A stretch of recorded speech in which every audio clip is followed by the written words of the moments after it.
가끔 우리는 정확한 이유도 모른 채 피곤한 상태로 깨어납니다. 몸이 아니라 좀처럼 꺼지지 않는 마음 때문이죠. 모든 것이 내게 달려있다는 강박, 잠시라도 쉬면 큰 대가를 치를 것 같은 끊임없는 불안 때문입니다. 그렇게 우리도 모르는 사이에 평화는 멀고도 닿을 수 없는 무언가가 되어버립니다. 하루의 모든 세세한 부분을 통제하려 할수록 모든 것은 더 무거워질 뿐입니다. 머릿속은 복잡해지고 가슴은 답답해지며 고요함마저 불편하게 느껴집니다. 우리는 스스로를 지나치게 채찍질하고 비교하며 때로는 내 것이 아닌 기대에 부응하려 애쓰느라 가장 기본적인 사실을 잊고 삽니다. 그 누구도 평생 비상 상태로 살 수는 없다는 사실 말이죠. 애쓰는 것이 오히려 상처가 되는 순간이 있습니다. 힘을 주는 것이 도움이 되지 않고 오히려 우리를 지치게 하는 지점입니다. 많은 이들이 이 지점을 지나치면서도 안도감은 더 많은 일을 하는 데서 오는 것이 아니라 통제를 조금 내려놓는 데서 온다는 사실을 깨닫지 못합니다. 오늘의 이야기는 바로 그에 대한 것입니다. 서두르지 않고 들을 수 있는 단순하고 차분한 이야기죠. 만약 이 시간이 당신에게 위안이 된다고 느껴진다면 당신의 휴식 시간을 위해 정성껏 준비한 작은 선물을 첫 번째 댓글에 남겨두었습니다. 우리와 함께 이 길을 걷고 싶다면 이곳에 머물러 주세요. 좋아요를 누르고 채널을 구독해 주세요. 그리고 당신이 지금 이 순간 우리와 함께하고 있다는 것을 알 수 있도록 댓글에 짧고 진심 어린 한마디를 남겨주세요. 나는 평온합니다. 오늘 이야기의 제목은 구름 계곡의 은종입니다. 수년 전 어느 가을 아침을 또렷이 기억합니다. 발길이 닿는 대로 걷다 보니 스촨성 산맥 근처의 가파른 언덕에 자리 잡은 작은 사원에 도착했습니다. 길은 불규칙한 돌들로 이어져 있었고 그 위를 덮은 이끼는 마치 시간의 손길로 짠 카펫처럼 초록빛이고 부드러웠습니다. 공기는 너무나 맑아서 숨을 쉴 때마다 배가 투명하고 차가운 물로 씻겨 나가는 기분이었습니다. 그 사원의 중앙 마당에는 나이 지긋한 노승이 살고 있었습니다. 그의 눈은 모든 폭풍을 겪어내고 평화가 최선의 길임을 깨달은 고요한 호수 같았습니다. 그는 말을 아꼈지만 떠오르는 아침 햇살 아래 섬세한 소용 도리를 그리며 달콤하고 향긋한 내음을 풍기는 자스민 차 한 잔을 내어주었습니다. 우리가 침묵 속에서 차를 마시는 동안 그는 붉은 잎들이 서두르지 않고 소리 없이 거부함도 없이 하나둘 떨어지는 작은 단풍나무 한 그루루를 가리켰습니다. 그 순간 어떤 복잡한 말도 오가지 않았지만 저는 깨달았습니다.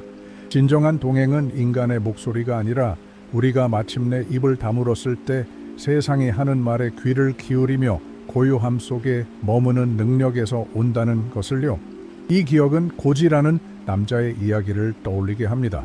고지는 창문 틈 사이로 바람이 옛 노래를 휘파람처럼 불어넣는 언덕 꼭대기의 작은 나무와 돌로 된 오두막에 살았습니다. 그는 할아버지로부터 물려받은 종 조율사라는 직업을 가졌고 끝이 없을 것 같은 인내심으로 그 일을 해나갔습니다. 그의 집은 소박했습니다. 잠을 자고 밥을 먹는 본체와 작업실로 쓰는 별채가 전부였죠. 그곳 천장에는 수백 개의 청동종, 은종, 철종들이 저마다 자신의 목소리가 되찾아지기를 기다리며 매달려 있었습니다.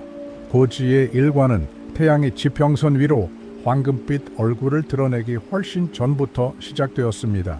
그는 처마 밑에 사는 외로운 새의 첫 울음소리에 눈을 떴습니다. 고지의 아침에는 깜짝 놀라게 하는 알람 소리가 없었습니다.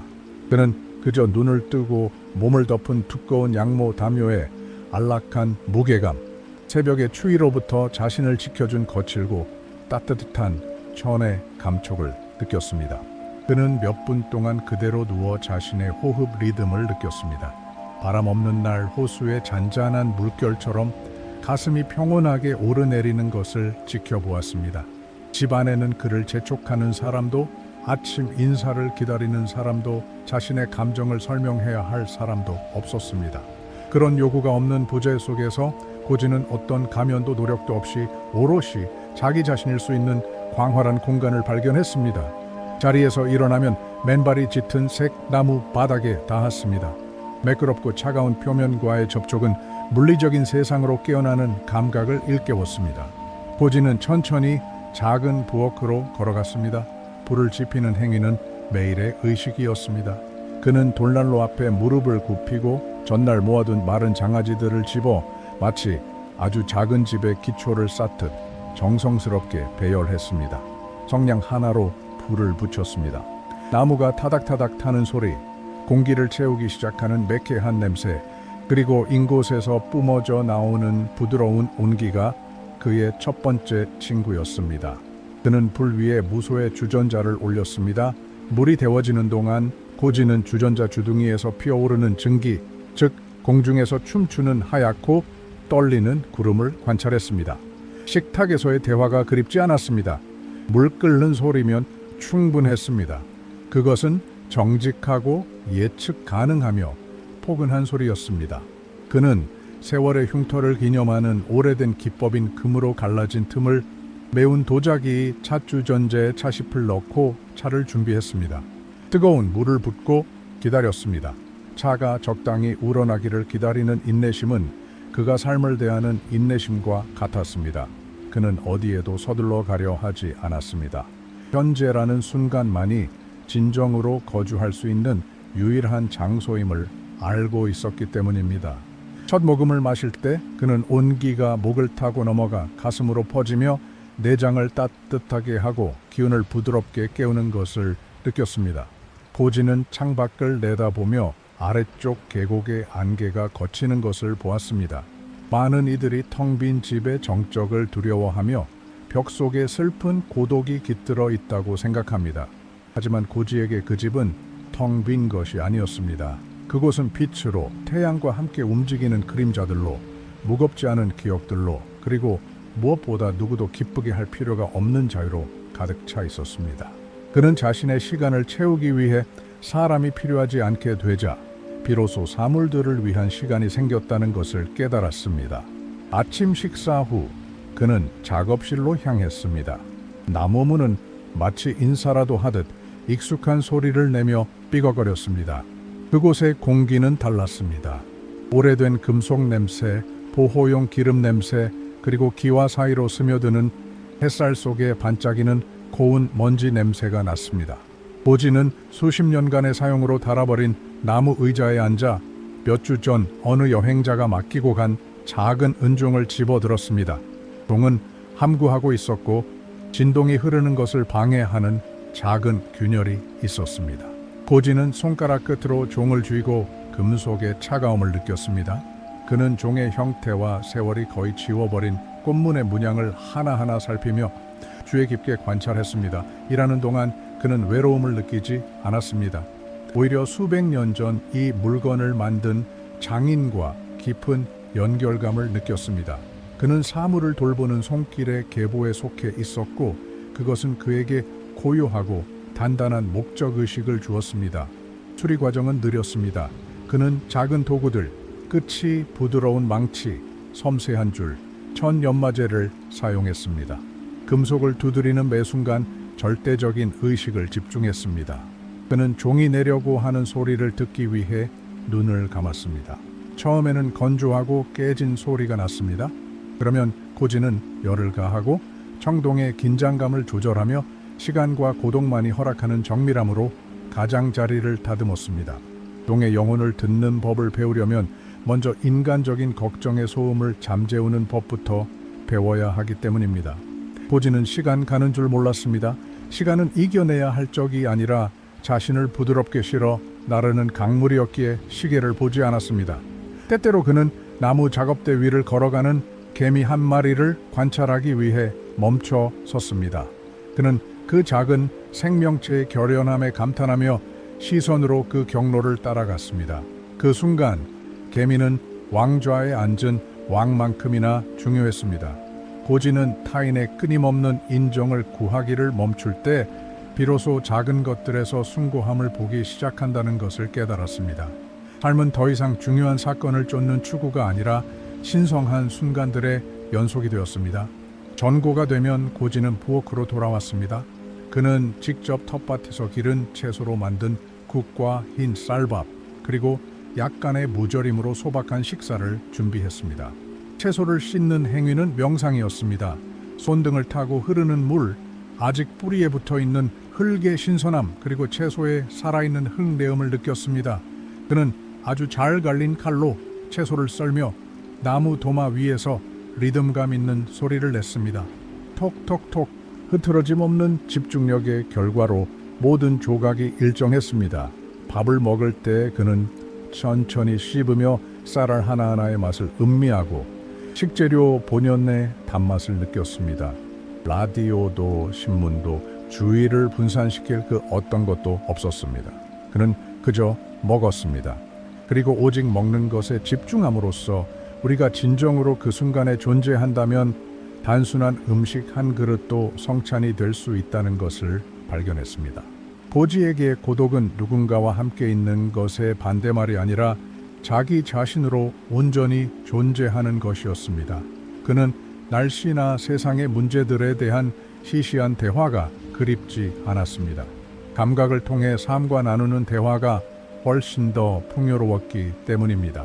어느 오후 그가 은종을 닦고 있을 때 한 나그네가 길을 지나다 멈춰 섰습니다.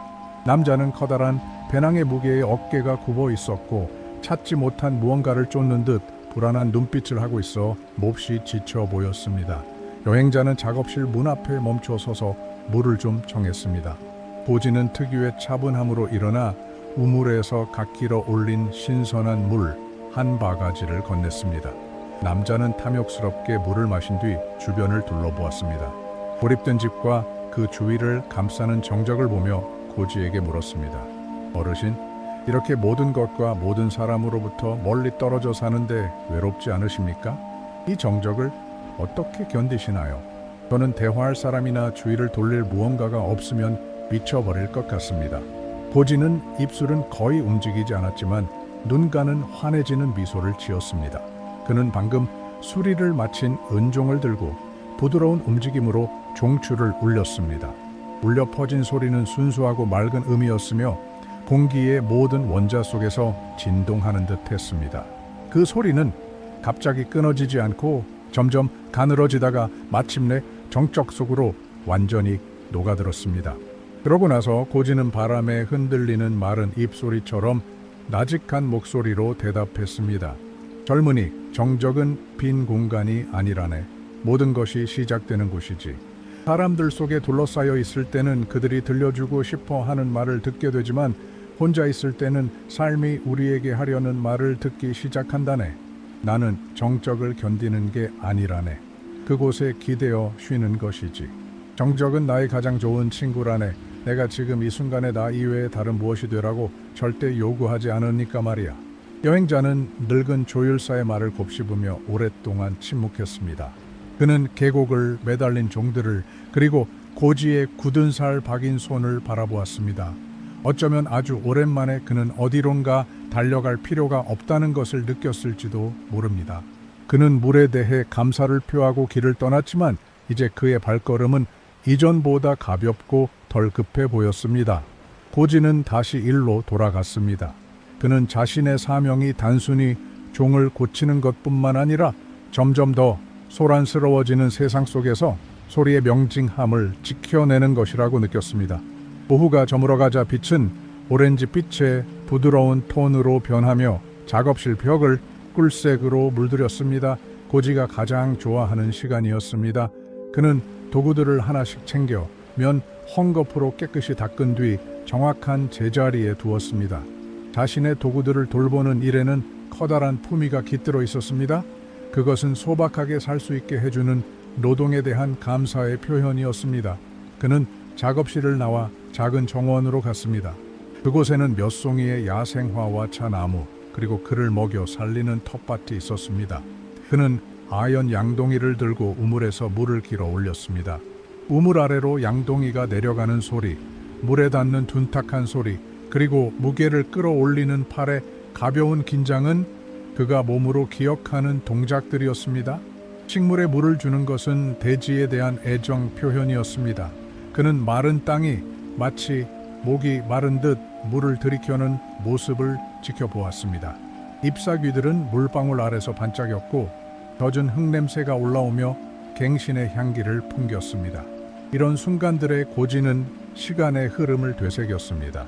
그는 자신의 손에 잡힌 주름을 보며 젊음의 활력은 잃었지만 더 깊은 뿌리를 얻은 나무처럼 자신의 몸이 늙어가고 있음을 알았습니다. 그는 시간과 경쟁하고 있지 않았기에 시간을 두려워하지 않았습니다. 겨울의 도래를 자연스럽게 받아들이듯 삶의 계절들을 받아들였습니다. 그는 많은 이들이 늙음과 고독으로부터 도망치느라 인생을 허비하지만 정작 우리를 더 온전하고 진실하게 만드는 것은 바로 그 과정이라는 사실을 깨닫지 못한다는 것을 보았습니다. 밤이 깊어지면 고지는 그날의 마지막 식사를 준비했습니다. 때로는 직접 구운 빵 한 조각과 따뜻한 국 한 잔이 전부였습니다. 그는 나무 발코니에 앉아 하늘이 깊은 파란색에서 별이 총총한 검은색으로 변하는 것을 지켜보았습니다. 공기는 더 차가워졌고 그는 낡은 외투를 몸에 감았습니다. 밤의 정적은 낮의 정적과는 달랐습니다. 더 밀도 있고 신비로웠습니다. 그는 멀리서 들리는 올빼미 울음소리와 나뭇가지 끝을 스치는 바람소리를 들었습니다. 그는 불빛이 결코 꺼지지 않고 사람들이 항상 선과 소음으로 연결되어 있지만 정작 그 무엇으로도 채울 수 없는 공허함을 느끼곤 하는 대도시들을 생각했습니다. 그는 그들을 향해 조용한 연민을 느꼈습니다. 그가 발견한 사람이 필요하지 않은 기쁨은 이기심이나 타인에 대한 경멸이 아니었습니다.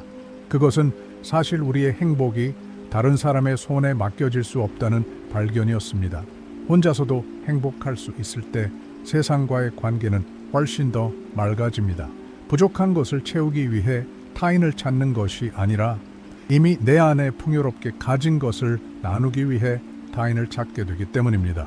고지는 오두막으로 들어가 부드러운 노란빛을 내는 작은 기름 등잔을 켰습니다. 그는 종이가 누렇게 변해 낡은 종이 냄새와 지혜의 향기가 밴 오래된 책을 몇 페이지 읽었습니다. 옛 스승들의 글귀는 마치 그에게 말을 거는 듯했고 그의 마음속 깊은 곳에서 느끼는 바를 확인시켜 주었습니다. 그러고 나서 그는 불을 껐습니다. 어둠은 그를 두렵게 하지 않았습니다. 그는 누워서 하루의 노동 끝에 근육 하나하나가 풀리는 이완을 느꼈습니다. 그는 눈을 감고 잠들기 전 그날에 대해 조용히 감사를 표했습니다. 다시 노래하게 된 은종에 대해, 우물의 신선한 물에 대해, 자신을 먹여준 빵에 대해, 그리고 자신을 포옹처럼 감싸주는 정적에 대해 감사했습니다. 그는 다음 날에도 모든 것이 다시 시작될 것임을 알았습니다. 똑같은 불꽃, 똑같은 차, 똑같은 종들. 그리고 그 반복 속에서 그는 무한한 자유를 발견했습니다. 자신의 동행을 사랑하게 된 사람에게 매일은 우주가 평화의 시를 써 내려가는 백지와 같기 때문입니다. 고지는 요동치는 꿈도 없이 의로운 이의 잠을 잤으며 혼자라는 것이 사실은 전체와 함께 있는 것이라는 확신 속에 깊이 잠겼습니다. 그렇게 그 언덕 위에서 별들의 망토 아래서 종 조율사는 휴식을 취했습니다. 세상 밖은 쉴 새 없이 바쁘게 돌아가고 있었지만 삶의 가장 큰 부유함은 우리가 축적한 것이나 알고 지내는 사람에게 있는 것이 아니라 마침내 우리 자신이 아닌 모든 것들을 필요로 하지 않게 되었을 때 찾게 되는 평화에 있다는 사실을 알지 못한 채 말이죠. 고지의 삶은 마음의 피로가 흔히 타인에 대한 과도한 기대에서 온다는 사실을 부드럽게 일깨워 줍니다. 욕망을 단순화하고 고독을 받아들임으로써 그는 자신의 삶을 시간이 짐이 아닌 아군이 되는 비밀 정원으로 만들었습니다. 그는 인간의 마음을 괴롭히는 걱정들, 즉 잊힐지 모른다는 두려움, 인정받고 싶은 불안, 끊임없이 동료를 찾는 갈망들이 자신의 본질이라는 푸른 하늘에는 영향을 줄 수 없는 지나가는 구름과 같다는 것을 깨달았습니다. 땔감을 구하러 가는 아침 산책길에 그는 이끼로 덮인 커다란 바위 앞에 멈춰 서곤 했습니다. 바위를 만지며 그 견고함을 느꼈습니다. 바위는 아무것도 필요로 하지 않았습니다. 그저 존재할 뿐이었습니다. 그리고 존재함으로써 바위는 완벽했습니다. 고지는 그 광물과도 같은 단순함을 갈망했습니다. 그는 자신의 삶이 오직 본질적인 것만으로도 품위 있고 기쁘게 살 수 있다는 침묵의 증거가 되기를 바랐습니다. 그리고 그 본질적인 것이란 돈으로 샀거나 누군가에게 받는 것이 아니라 자신의 운명과 화해한 사람의 마음가짐이라는 것을 그는 발견했습니다. 그렇게 고지에게 세월은 매끄러운 조약돌 위를 흐르는 시냇물처럼 흘러갔습니다. 그는 나이를 세지 않고 수확을 세었습니다. 성공을 조율한 종의 개수로 측정하지 않고 자신의 내면의 진동이 얼마나 순수한가로 측정했습니다. 그리고 매일의 여정 끝에 산 너머로 달이 떠오를 때 그는 자신이 혼자가 아님을 알았습니다. 그는 대지와 별들과 그리고 모든 것을 하나로 묶어주는 거대한 신비와 함께 있었습니다. 고지에게 그것은 충분하고도 남음이 있었습니다. 그것은 절대적인 충만함이었습니다. 시간이 흐르면서 종들조차 그 평화를 반영하는 듯했습니다. 여행자들이 종을 되찾아갔을 때 그들은 무언가 달라진 점을 느꼈습니다. 단순히 종의 음이 맞았기 때문이 아니라 종을 울릴 때마다 공간의 평온함의 물결이 퍼지는 것 같았기 때문입니다. 그들은 그 소리에 햇빛과 자기 집의 정적 외에는 아무것도 필요하지 않게 된 한 남자의 영혼이 깃들어 있다는 사실을 몰랐습니다.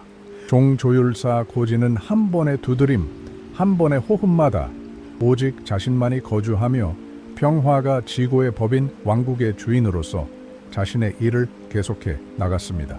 잠들기 전 창문을 닫는 고지의 손길이 얼마나 부드러울지 충분히 상상할 수 있을 것입니다.